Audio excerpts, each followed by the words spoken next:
que é share? É participação de mercado. E aí eu estou falando aqui num contexto de países. Então, coloquei aqui, claro que é só um exemplo esquemático. Brasil, China e Estados Unidos, né? Então, o Brasil, aqui nesse exemplo, ele está crescendo, ele está aumentando participação. Ele começa aqui em 30% do mercado, ele vai atingir aqui 44,2%. Então ele está crescendo nesse exemplo.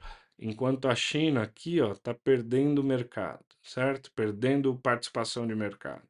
Por que isso é importante? Porque isso trabalha com números relativos. Vamos supor, independentemente do mercado estar crescendo ou retraindo, eu consigo observar desse bolo aqui qual que é a fatia que pertence a cada um dos países, certo? Porque, por exemplo, com o mercado em crescimento, eu vejo todos os países eventualmente crescendo, eu falo, eu estou super bem, mas você está crescendo menos que o concorrente aí, que o país que concorre com você, em geral você está mal. Então essa análise relativa é muito importante. A mesma coisa vale para retração.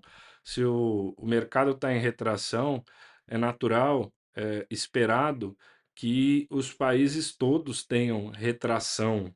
Mas se você está caindo menos do que o seu concorrente, então em tese você está bem.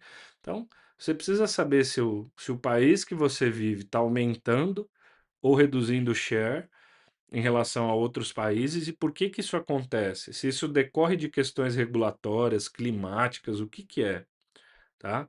E aí, por fim, a gente tem que fazer essa mesma análise em relação à concorrência. Então, vamos falar que você está aqui, você é o laranja aqui, e você tem dois concorrentes principais aqui que a gente está analisando. Isso pode ser inúmeros concorrentes, natural. Estou trazendo aqui exemplos para você. Então, onde que eu ia chegar aqui?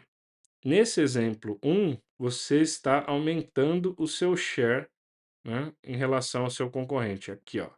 Então você tem aqui 30% e vai chegando, subindo a 44,2%. É o mesmo exemplo do Brasil aqui. Esse concorrente está perdendo o share e esse aqui está estável, né? Tá bem similar, bem em linha. Nesse caso aqui, você está perdendo o share e esse aqui está ganhando, enquanto esse outro está estável. Então você tem uma série de possibilidades. E aí você também precisa se perguntar quais são os seus concorrentes que estão crescendo. Ou se é você mesmo, ótimo, mas o que está te levando a ganhar o jogo dos seus concorrentes? Tudo isso faz com que você impacte necessariamente de uma maneira muito profunda a sua estratégia, de modo que você consiga saber o que que te diferencia, o que que diferencia quem está ganhando o jogo de quem está perdendo o jogo. Então, é isso que eu peço para vocês. Antes de fazer qualquer plano estratégico, formulação estratégica da sua empresa, entenda o mercado.